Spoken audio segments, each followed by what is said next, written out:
Welcome to memoQ Talks, where we talk to industry leaders about their experiences, lessons learned, and what works best across all areas of localization. Now here's your host. Hello, everybody. Welcome to memoQ Talks. My name is Mark Schreiner, and I'll be your host for this episode of memoQ Talks.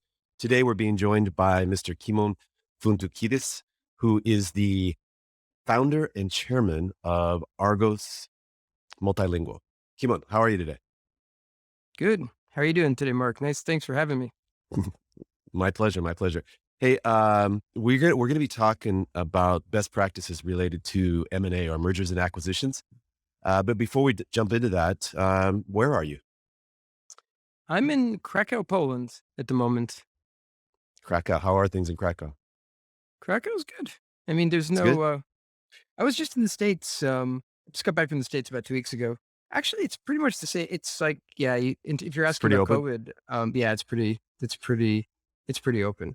I mean, I Well, don't know about you, but I don't actually I don't know what the statistics are, or I I just go don't on read once it. in a I don't read while, but about it anymore. I got so burned out that first 2 or 3 months just checking the daily scorecard and whatever. And yeah, but what's interesting is I live up in the Seattle area, and people up there, especially on the west side of the state, tend to be very compliant and mask up and everything. And our vaccination rates are quite high. I'm on a road trip right now because we've had nothing but rain in Seattle for the last month, and I need some sunshine. Plus, I'm going to visit my mom. So I'm down in St. George, Utah. You can see my Oh, nice. memoQ branded mountain bike behind me here, and I'm going to do some riding today.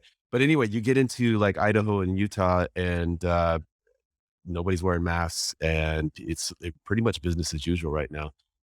So I don't know. I don't know what that means, but Yeah, I don't know. I got the sense. I mean, obviously, you have to wear. I'm not sure if you had to wear it to go into store. Like, but it was like everywhere I've been in the last, let's say, 6 months. It's like you got to wear it to go into stores, but you can go to restaurants and pretty much function, pretty not in freely. Utah. So In Utah, it's just like you walk in, and if you're wearing a mask, because I mean, it's just kind of habit now, yeah, right? Because I'm from Seattle. But yeah, here, you walk in with a mask, and people look at you like, "Is this a stick up or what?" It's so no, they really yeah. I give you don't the know. eye, I don't man. It's know. like I don't know. I you don't you know. you're not from around here, are you? So. Hey, before we jump into the M&A discussion, can you give us a little background in terms of your experience at Argos, and especially in the context of acquisitions, some of the activity that you've had in that area? Yeah. So, well, I'm the founder of the company, and I founded it a long time ago, back in 1996, actually, and so the company, I mean, whatever. I'm not going to go into the whole history of how it grew and all that stuff, but basically, it was just growing organically, doing well, having better years, having worse years. But back in, I'm trying to remember the year. It might have been like, let's say 2013. I had the opportunity to actually do a deal. One of our biggest actually clients at the time, we were still servicing actually MOVs at the time, and it was actually the last big MOV that we had. It was a company called SH3. They were like 30% of our business, and the owners were sort of getting on in the years, and they approached me and they said, "Look, we're going to be selling. We're talking to a couple of the other competing companies. Would you be interested?" And obviously, like that was like a key moment because it was like we were like either we're going to lose 30% of our business or we're going to, you know, we have to buy this company. So that's what we did basically. And that was my introduction to actually doing it. It wasn't an active part of our strategy until then. As soon as as soon as we did it, I realized, holy cow, we like doubled this. So that doubled us in size at that moment.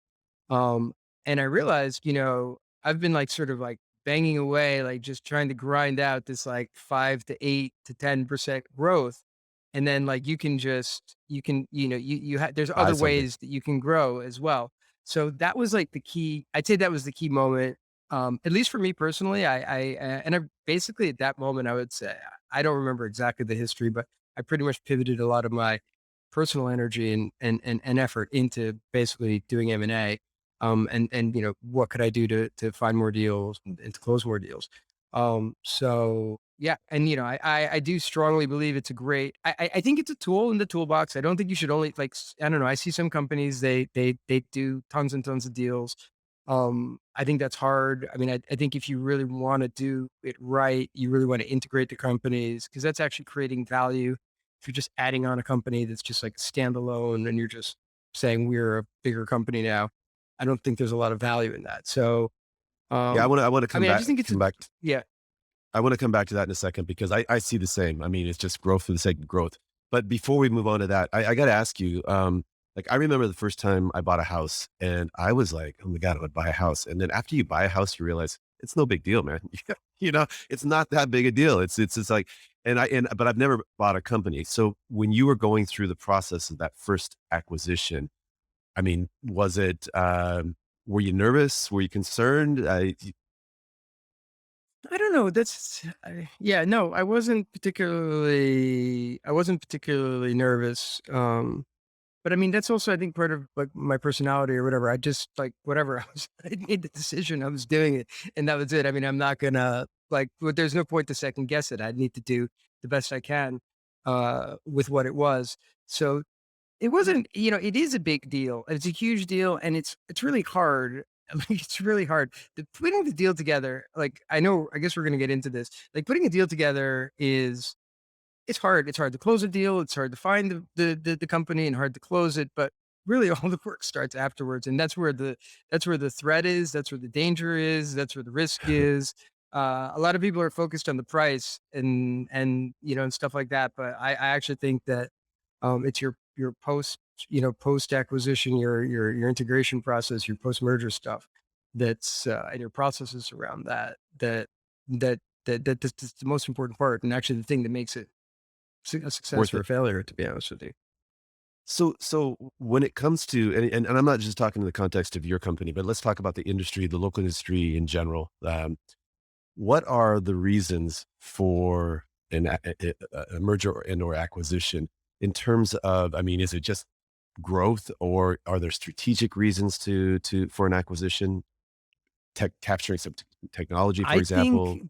I think that if it's only for growth, I don't think it's a good acquisition. Actually, I think it has to be growth plus for it to be worth doing. So in this case, I just gave you an example. That first company, SH3, it also gave us brick and mortar in the US. Even though we were heavily in the US, we actually didn't have a brick and mortar site in the US. And that was a huge benefit. And obviously we were also protecting our business. So that was like another benefit of that actually particular deal. But every single deal that I've done has had some additional those additional benefits have to be strong because if it's, growth is great, but there has to be a real reason for doing it. And I actually do think that with if you talk about the industry, we have a lot of private equity. I think that generates an incentive to grow. And you get these like, I have to grow. I have to do deals. I have to exit in 5 years. I have to get to my size and get the ROI and the investment at some number. And so I think you see yeah, you just see deals for what you said, growth for growth's sake. And I like if you're really trying to build a better company and I actually look at it as creating value. I mean, like I'm like doing these, no, as big as any deal as our biggest deal is, they're still relatively small in the scheme of the world. Like we're tiny companies basically. So I look at it as sort of like a value, like I'm somehow creating some value as I'm bringing the Right. market together basically, and like the Hmm. big guys don't have time to do that. So I'm like here, like just trying to sort of like in my little way consolidate the market for yeah, just to have the market Well, consolidated because yeah, and I agree with you. When you get private equity involved, then there's this pressure to acquire, grow, and then package everything up, bundle it, sell it. And my concern with that, because I've always have been in roles that are customer facing, I'm like, what's the value to our customer? If you know we got bigger, that's not going to make them happier. But if we have some new technology, if we have some new capabilities, say, for example, instead of just doing translation, we can add a value added service like SEO optimized because we have a team now that's their core competency. Then it makes sense. But if it doesn't add value to or bring some additional benefit to the customer or the staff, I mean, hey, we're acquiring this company, and now your job is going to be so much easier because of the technology, et cetera. But yeah, so what are some other reasons that you've seen? And again, it doesn't have to be just with your company. It could be Yeah, in the but industry in I have to general. say, dude, you could do it. You just hit it. You just nailed it on that one. In my opinion, you nailed it. Because the first All thing I right. ask, the first thing you need to no, seriously though, the first thing you hit the nail on the head. The first thing you need to ask is why who gives a crap about this and why do my clients and my employees, because those are the only stakeholders. Suppliers are important as well. I don't want to like sort of downplay the value of suppliers in this, your language partners in this, but really your employees and your clients, you better have a good story there because it's like, hey, look at how big I am is not particularly exciting. So I totally agree. I'm not, I totally you basically nailed it in my opinion because that's where if you're going into this, you need to be able to answer those questions because I think people do get focused on that actually. Oh, I'm going to be this big and I'm going to go up to Yeah. this ranking in the whatever list that's out Yeah, there and and it's not inspiring for staff. I mean, you think that your PMs are going to be all excited, and they're like, you know what? If it yeah, means a thanks. more Yeah. impersonal relationship with my customer or with my boss, I don't get that. So okay, so I nailed it. So let's move on to the next one. Yeah, um, exactly. so okay, and then this is a two-part question. I want to know the best way to that you can identify target acquisitions. But before that, because you mentioned your first acquisition, you said it was in 2013. I think it's 2013. I could be Okay. wrong. I think so. Do you feel that? Briefly? Do you feel the environment for M&A is different than compared to now? Yeah, it's definitely more, I would say it's more talked about. I mean, I remember I went Mm. on, like I started speaking at conferences and stuff like that after that because I was like, I wanted to evangelize it. Yeah, I would say I also wanted to get my name out there as somebody that's potentially buying companies. But I also I've always tried to, add value, whatever, help other translation owners and stuff like that. And I really wanted to sort of evangelize how good this could be for growing your business. So I guess what I'm trying to say is back then, like people were saying, "Hey, you can do M&A talks here. We need you," but and you could get a slot. And now, like M&A is like it's very very it's yeah. So And there's a lot more like sort of leading into your next question. There's a lot more opportunities with brokers and sort of middlemen and people that can sort of make introductions for you. That's also developed much more than it was back then for sure. okay, and then if you were out active in the market, how would you, or what are the best ways to identify targets? Yeah, people are not going to like this answer because it requires work. No, I mean because it just requires work. I wish I could say, okay, I've done 4 deals now, and one of them was through a broker, through somebody who introduced me. And the biggest deal we just completed a really the biggest deal of our history, and again, This is pretty much came close with to doubling with Venga. with Venga Global. Again, this was a personal relationship that I had for Cora was here. We were talking about this like maybe 5 years ago, and like he came to crack. So it's not. So the answer, which as I said, people may not like, is it's a lot of managing a relate. It's actually okay. You would understand this. You say you're client facing, so I'm sort of more of a sales type person as well. Like it's imagine your funnel. I mean, like you just have these relationships that you're sort of like taking care of, and like you just know these owners, and so whether it was me going out and giving speeches or just me knowing people, going to the events and networking and getting to know people, I would just sort of, stay in touch with various different people and, people get older, time goes by.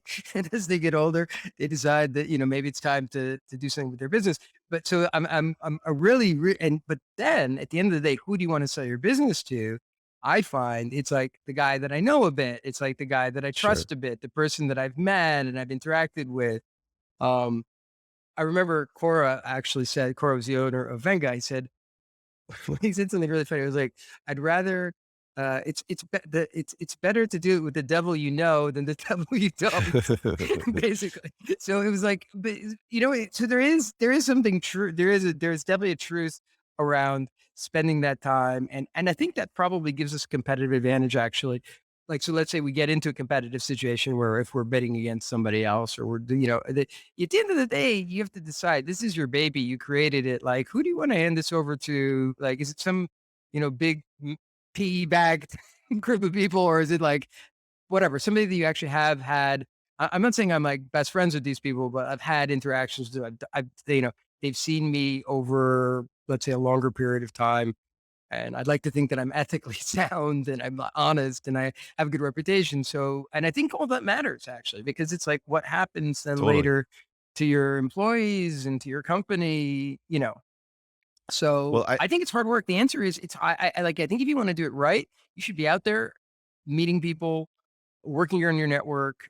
But just like you would do, I'm sure you completely understand what I'm saying from a sort of an enterprise sales perspective, a high level like sales perspective. It's relationships that gets it done. Right.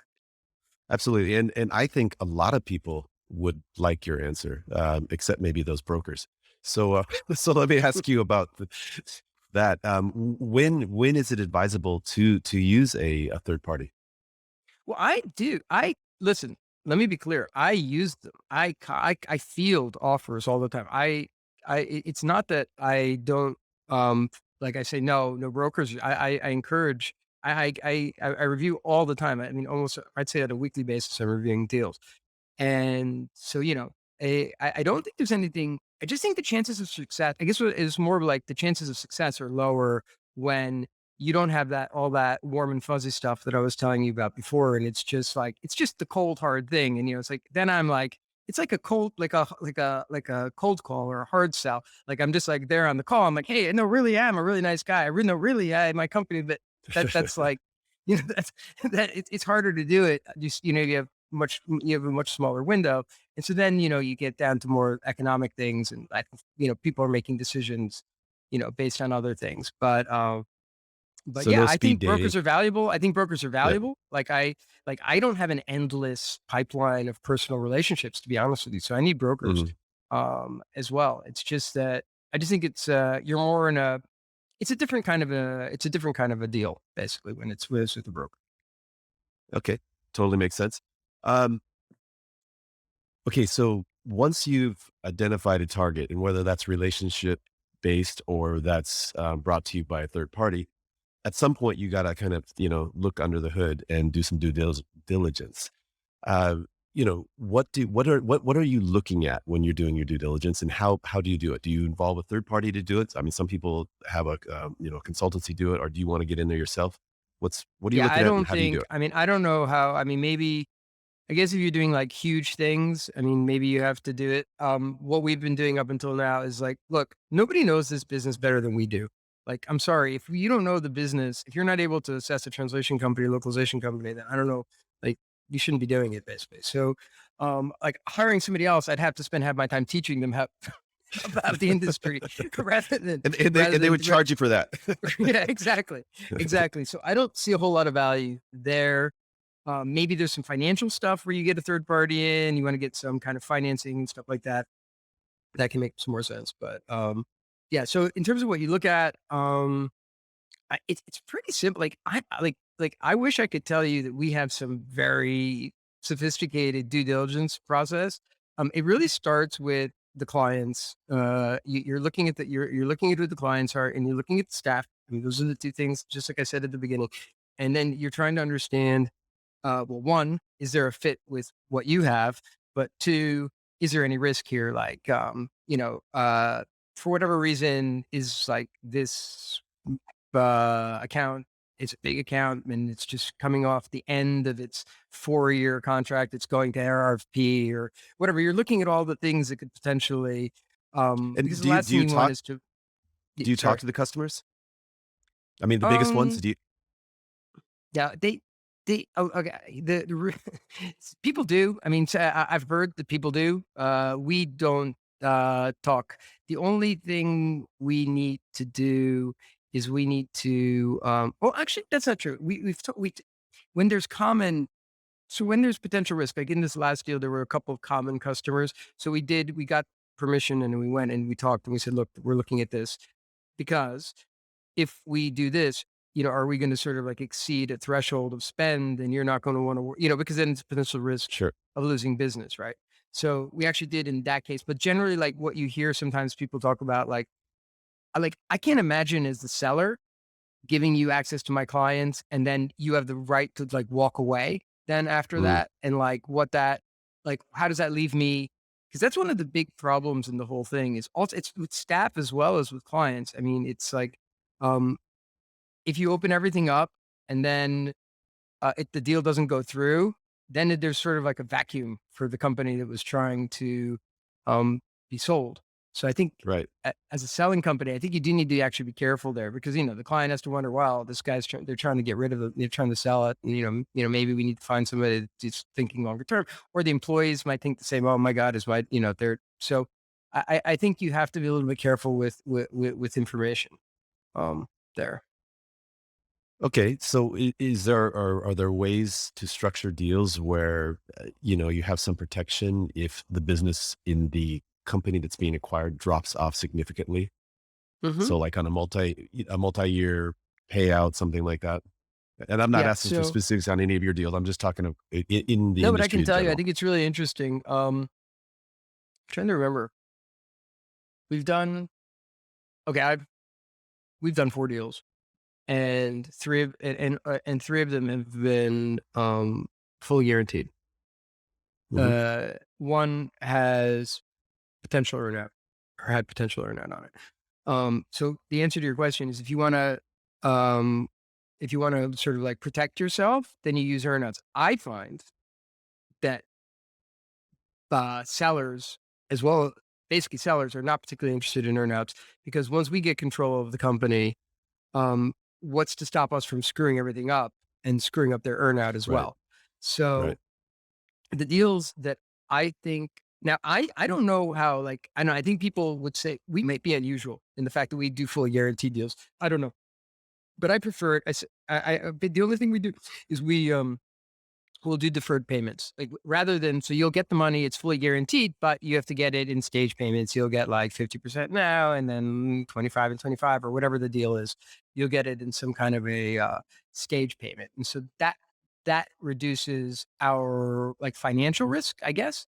But we're taking on full risk. I mean, this is a risky endeavor. This is not like I mean, clearly, we can lose on and to be perfectly honest, it's like the I wouldn't say the first couple deals we did were like I mean, they were good, they were okay, but they weren't we grew, the revenue grew, but it wasn't um, crazy, I remember in one of them, we literally lost a client within, like, a couple months of actually doing it, and it had nothing to do with us or the deal. It was something that was gonna happen. It wasn't something that you could spot in due diligence. It wasn't like you could call the client and say, "Hey, do you plan on dropping these guys?" Um, but that's actually what Yeah. happened. So, stuff like that happens and, I But don't think it depends you mentioned, yeah, sorry. oh, and to say you mentioned structuring the payments in stages. Is that to keep the management engaged, to make sure that they're there to facilitate, Again, or this is, what's the purpose of that? no. The purpose of that is basically financial. It's like, let your business make money to help pay for this. To Because make that's me pay it basically down. what Okay. M&A is. Like a lot of Yeah. these earnouts, that's really what they're trying to do anyway. They're saying like, we'll give you half the money You and then finance the you've deal. got to, Yeah. you finance the deal yourself. This is something like that. It's like if you're, but we're taking the risk. It's fully guaranteed. So like if it goes bad, they still get paid. Um, yeah, so, but in terms of, just again, a curiosity, and only yeah, of the 4, now we have Cora. Cora's staying on. In the previous 3, only one of them stayed on. The other 2 were just gone, pretty much gone. One was just never there, and the other was gone after, like, 3 months. So, in terms of incentive and then again, that's a very interesting subject as well, as, like, in which situation usually the owners, they don't wanna stay they don't wanna do it.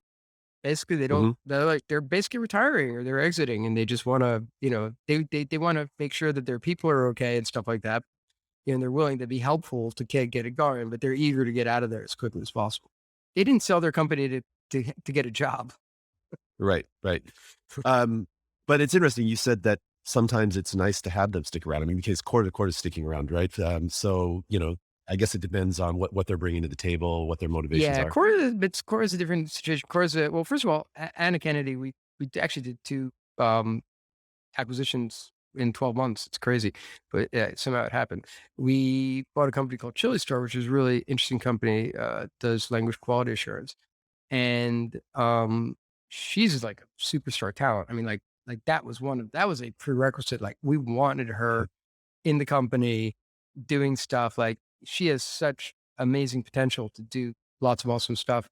So, and I love entrepreneurs. Like I'm an entrepreneur. Like I think, and I want my business to be very entrepreneurial. And I think that's one of the challenges as you get bigger is I don't want to have this rigid, big, stupid company. I want to have a company that's trying to do stuff like out there, like trying to do new things, trying to push the envelope. And, so I like having entrepreneur. Actually, I think, and that's having entrepreneurs in the company, people that have actually set up their businesses. Actually, it does help with that culture. Um, Cora also great entrepreneur, and he's invested quite a lot. He's rolled over quite a bit into the company, so he's my business. I mean, he's a business partner basically. At this point, we're both on the board. So That's together with Veronique actually. So that's yeah, awesome. actually Veronique, the three of us are basically the big business partners. So actually getting business partners as well. I think that's an advantage in acquisitions as well. Getting like talented people that know stuff, that bring other perspectives. Because right away, even with Cora, like we have a lot of similarities, but we also look at the business differently, and I think that's super valuable. It's interesting because one of the most successful acquisitions that I've seen in the industry wasn't exactly huge, but it was successful in terms of the value add that the company brought to the table. The CEO stayed on. Their firm specialized in SEO, and a bit of SEM, but primarily SEO. And if you bundle translation, I mean, translation at its worst can be a commodity. But if you bundle extra services on it, like SEO, then you're starting to bring some value add. And the CEO stayed on. And it was so cool because I was at that time working in Tokyo, and we went out on a sales call. And it was for a hotel chain that had just been acquired by an American PE company. So we were dealing with Americans and Japanese, but they had that PE mindset, right? And we went in, and these guys were, the two of the guys from New York, super hyper aggressive, not your typical business meeting in Tokyo. And it was funny. I had my Japanese project manager, and I had the CEO of this company that our company had acquired. And literally, they sat down and they like, look, we've got plenty of local translation vendors here. I don't even know why we're in the room with you guys. And I started the opening question is like, well, you know, what are you doing? What do they translate? Well, it's all content for our website. We do it in these different languages. And again, we've got these local companies. I was like, okay, so you're building this website. How are you getting traffic to the website? And they're like, well, and I said, Hugh, do you want to take over the conversation? Well, I just told you his name. He took it over. It literally went on for an hour and a half. And it was just like this rapid fire, boom, boom, boom. And they said, look, if you can do everything that you just said, you've got a deal. That was a $200,000 deal, one meeting in Tokyo. That never happens, man. But that's an example of But value you add. just It's hit the nail just on the head, and that is basically the same as the Anna Woodward Kennedy thing that I just told you about, because she runs a very specialized business. It's sort of an add-on business, it's a value-add business, and yeah, and we do wheel her into the boardroom to do exactly that. I mean, that's do your exactly magic. how it looks. Yeah, exactly, because that's exactly how it looks. And these people are passionate. They know it. They know the stuff inside and out. I mean, they're Subject matter. Yeah. huge assets. I mean, like huge assets. Well, let me ask you, when you're, and again, this could be in your, based upon your experience or just in general industry observations. In addition to price, because obviously price would seem to be the obvious point of negotiation, but what else are you negotiating?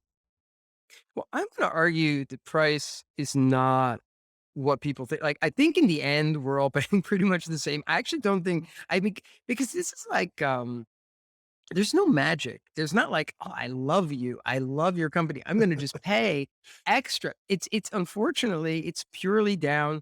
It's math. I mean, it's like, how much money does your company generate, and can I finance like what's the ROI on this deal? And yes, if I can add on some of this extra stuff that is like that I think I can sort of leverage and sell more of, yeah, maybe I can give you some kind of a premium, but pretty much it's pretty standard. It's like people should pretty much know what their company's worth because it's like whatever you're making in net cash is what somebody's going to look at to say, well, this is what I would get back if I bought this company. How long will it take me to get my money back? And so, but I don't know.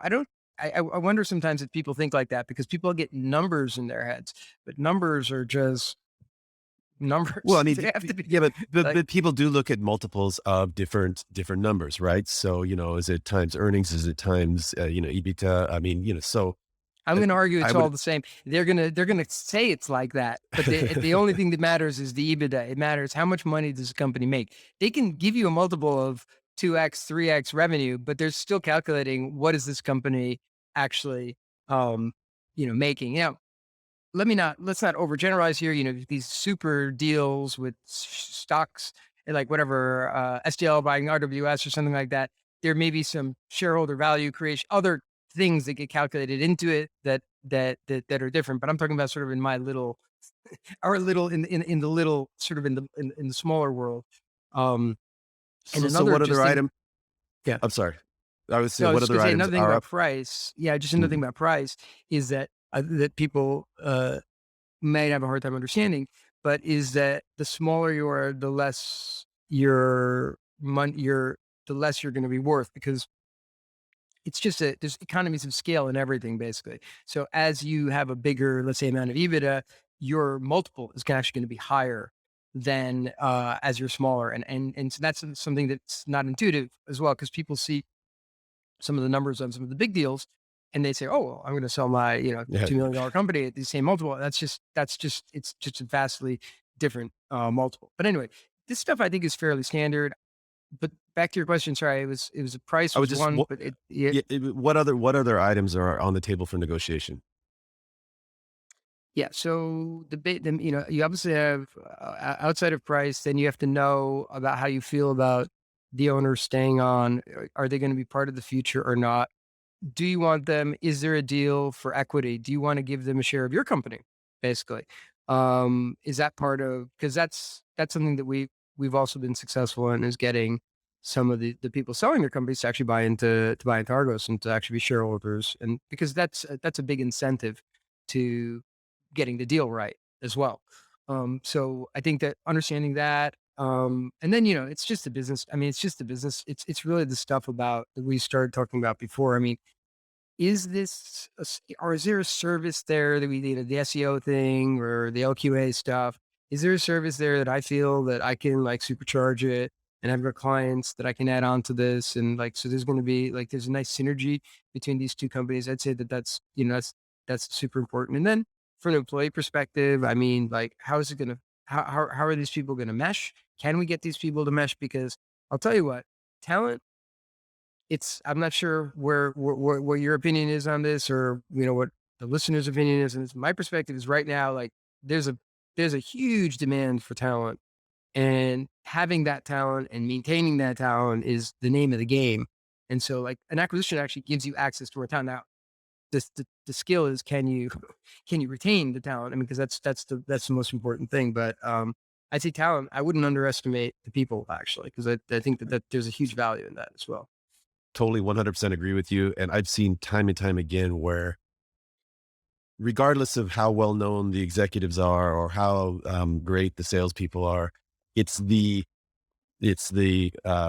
highly experienced project manager or solution architect that really saves the relationship with the customer. I mean, and it just and if you lose a very good PM, customers get concerned. They're like, okay, so who's going to be working with us next? Who's going to, do they know how this, and so, and to get those people, especially in today's marketplace, I don't care anywhere. It's just, it's tough right now. So, I agree completely. it's a, And it's, yeah, it's a people I business. totally share. I totally share what you're saying. Like the worst thing that can happen is it's a nightmare for the client is when we change PMs. I mean, honestly, I Mhm, think that that's been one of our successes as a company is actually stability. We mhm. actually have a relatively low turnover and clients get to work with their PMs for years, 5 years, 10 years. I mean, for like significant amounts of time. And I know in some of the bigger companies, there's a lot of turnover there and that drives clients crazy. I mean, so like being able to provide stability for your clients is huge. I mean, I'm with you on that. Well, in another conversation, I'd like to talk to you about the staff retention strategies and stuff like that. But today we'll stay on because that is hugely important as well. Yeah, it Um, is, and I have a lot of ideas around that. okay, to be revisited at a future memoQ talks. Let me ask you this: at what point do you start the post acquisition integration plan, and what are the most important aspects of that plan? I mean, it starts. I always want to say it starts before the deal is actually done. I mean, because there is like, okay, as you get into the later stages of the deal, you're going to start to have to interface with that's at least the key employees on the on the other side. So, but if I had to say, like, okay, and then there's having a let's start with having a plan. Right. It might sound stupid, but like actually having a plan, we like to call it a 100-day plan. Like, this is what we're going to do. This is what we plan to do over the next 100 days in terms of just what are the next steps, what's coming basically. Cause there's lots of moving parts in the thing. And the only thing that is like, if I had to say there's only one thing that matters in the whole thing, and that's communication. And that's where and it's hard. It's so hard because I hate to tell you, I hate to say it, but you buy a company, everybody thinks they're gonna be fired. And not only about the company that you bought, everybody in your company thinks they're gonna be fired because everybody just doesn't know what's gonna happen. Like, as long and, you can you can you can tell and assure, but the more information that you give that this is step 1 and step 2 and step 3, and this is what's gonna happen next, and then you sort of you deliver on step 1, step 2, step 3, then you can get a sense of confidence and stability. But it is very hard to communicate as much as you want and try to do it as best you can. I swear it's never good enough. And So there's a lot of communication. other details about post-merger Uh, integration but like, I just don't think it's like it. They're details. I actually just think they're important, but they're details. How are you structuring things? How are the people going to work together? Do you create sort of like reporting structures at the close? Do you wait a while? There's a lot of there's a lot of really big things, but I don't think it really matters what you do as long as you are really good at sort of you find a way to communicate this. And it's hard. I've said it like 10 times, but it's really hard. I mean, it's really hard. so it's hard. Yeah, it's really, No, it's really hard. no, no. So no. So what I'm hearing you say is like, yeah, I mean, you can look at you integrate technologies, platforms, whatever, the uh, workflows, share resources, whatever that is. Those are all little details, and you could have a plan for them. But whatever that plan is, you need to communicate, and you need to assure people that they're not going to lose their job. I mean, I mean, even I, assuring them, I'm telling you, even when you assure everybody, nobody believes you. I mean, even people that know you and trust you, they just don't believe you because it's in chaos. And like you need to know that you only truly know when you know, which means it hasn't happened or a long time has gone by. then, yeah. then that's when you actually absolutely know. I mean, so, um, but the truth is, But yeah, by the way, in terms of letting people go, that's a huge no-no. Like you should let people go. Like, if you need to let people go, if there have to be redundancies and reductions, it has to be done pre-close.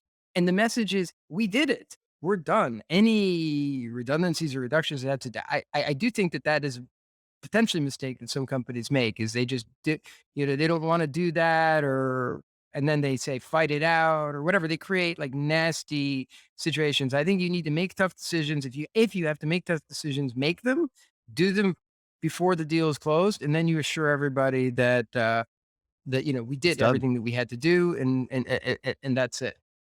I But think that's some great advice. I just saw a slide that showed how many of SDL's executives got shown the door after the acquisition by RWS. It's amazing. I mean, it's just like, and they didn't do it before; they did it after it. And knowing some of those people, I could tell you there's some really bad feelings there because it wasn't communicated. In some cases, it was come to a meeting. Here's your severance. Thank you for your service. See you. And that really hurts people. So Yeah, I I can, mean, and yeah, it's communication. Yeah, I mean, that's whatever. I wouldn't want to be involved in that. I'm not defending that, but that sounds like a night. Like I don't know what you do with something like that's a massive. Like I have no idea how you do something like that. Like I don't want yeah, that job. right. Like I don't envy the person that I don't envy the person that has that job. I don't think that's an easy thing to do. Like you know, Wasn't there? somebody up top said, "Let's buy this company. Let's do this," and now they gave it to some other poor guy or people. So now you deal with this. I don't think that's an easy thing to you I know. think there was a George Clooney movie where that was his job, was to go Yeah, around I this, saw that up in the air or in the yeah, sky or something like that. Was it close? yeah, and he was really good at it for most of the time. Yeah. So, okay, well, let me ask you this. We're winding things down here. Post acquisition integration. How do you determine what are the metrics that you think we should look at to determine has this been successful? And when you look back 6 months later, a year later, I mean, what are you looking at? I mean, the easy basic one is just numbers, money, and finance. But I don't think that tells the whole story, and I don't think it's. I think your window actually is a lot longer. I think that you really don't know for 3 years. Like if you really want an honest, Well, full assessment of the thing, I think we're talking about three, even maybe 4 years. I mean, like really to know how many people are still working, how many clients are still there, uh, what actually happened,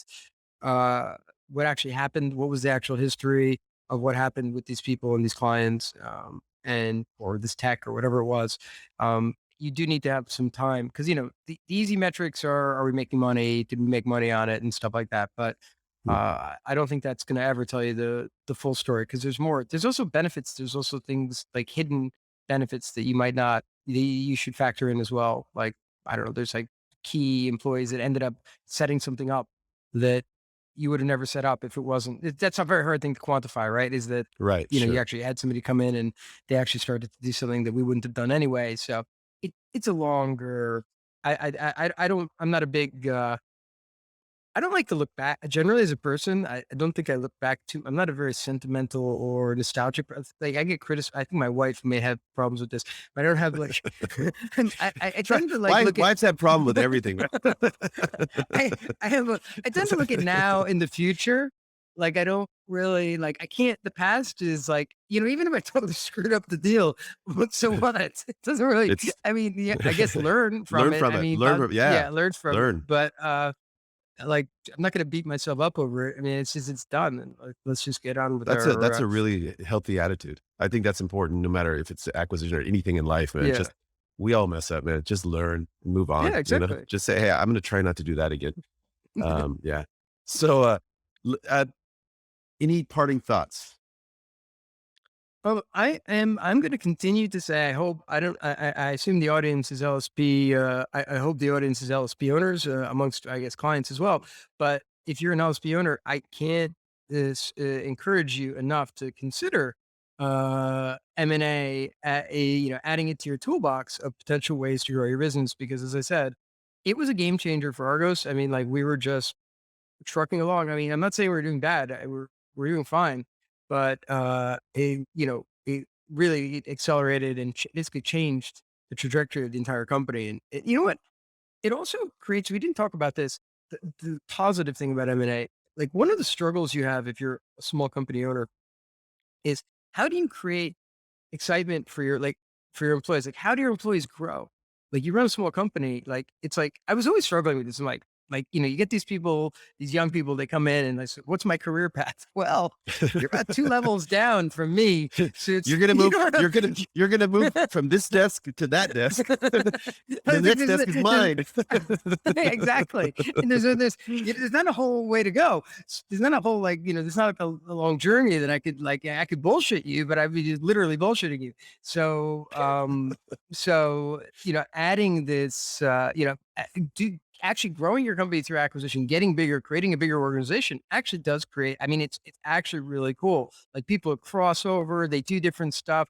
They can move. They we have interviews for jobs. You know, within the we always try to um try to get internal talent when we have a job opening, basically. So you know, we have people moving around within the company, which is good for people, basically. They so I think that so yeah, so I just there are some real benefits to it. It's just that you know, do it for the right reasons. But really consider it, because we're a massively fragmented industry, and there's a ton of consolidation that still has to happen.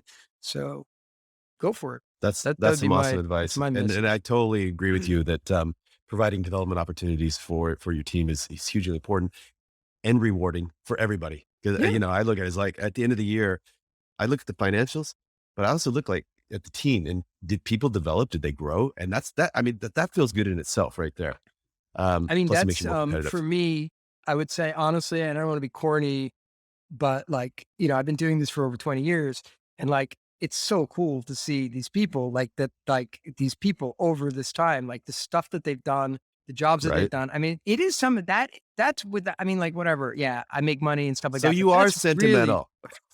yeah, no, that's rewarding. That's nice. I like to see people. I Yeah. like it makes me, that makes me feel good. That's really cool. That's like, wow. Like, look at how this person, they started like as this relatively inexperienced. Look at what they're doing now. It's just like, it's really cool. I think that's really cool. But anyway, That's really cool. that's Hey, well, in addition to your duties at as founder and chairman, you also have a podcast, right? yeah, I do. We do. My business partner Richard Lucas and I, we interview entrepreneurs. So anybody who's set up their business and wants to be interviewed, send me a note somehow, and I'll consider And it. where can they find you? Where can they find your podcast? It's actually hosted on a site, NBN. It's a New Books Network. But it's on everywhere. It's whatever. It's the same They as you. It's distribute it like through all the different Spotify. Yeah, it's platforms. distributed Yeah. through all And the what's the name of the podcast? entrepreneurship and leadership. So Entrepreneurship and leadership. Cool. we focus on just talking. So there is a big localization piece. There's a lot of people who from the localization industry.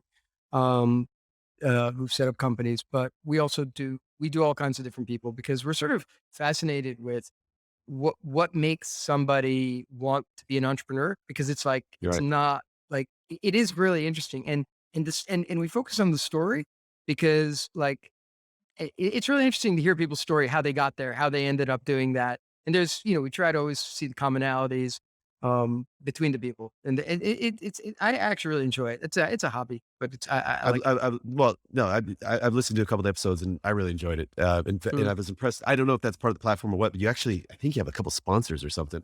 I was like, how do you do that, Really? man?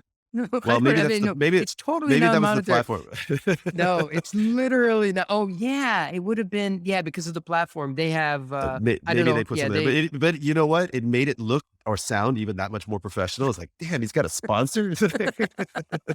no, I spend money on Athletic it. Greens. I spend money on it. It's a hobby. Like other Yeah, things, it's a hobby. There's no financial whatever. I'm not interested in that. It's just for fun. I like it though. It's I get to meet interesting people, so I do enjoy it. And even cool. my friends and people I know from the industry, I always learn something about them. So I think it's pretty. Absolutely. Well, Kimon, hey, I've enjoyed this conversation. I've learned a lot, and I think this is some really valuable information. Hope to see you on this side of the planet sometime soon. I'm really looking forward to Gala in San Diego, because San Diego and it's Gala, of course, that's When important. is it? April next year, All right. Yeah, I'll and go to that. you know I San need to Diego, do. so yeah. I love San Diego. We love Gala too, if you're listening, Gala. So anyway, hey man, it was great talking to you. Wish you a great close to 2021, and hope to see you next year. Thanks a lot, Mark. Thank you for joining memoQ Talks, where we talked with industry leaders about their experiences and lessons learned to gain new insights about what works best across all areas of localization. Join us next time on memoQ Talks.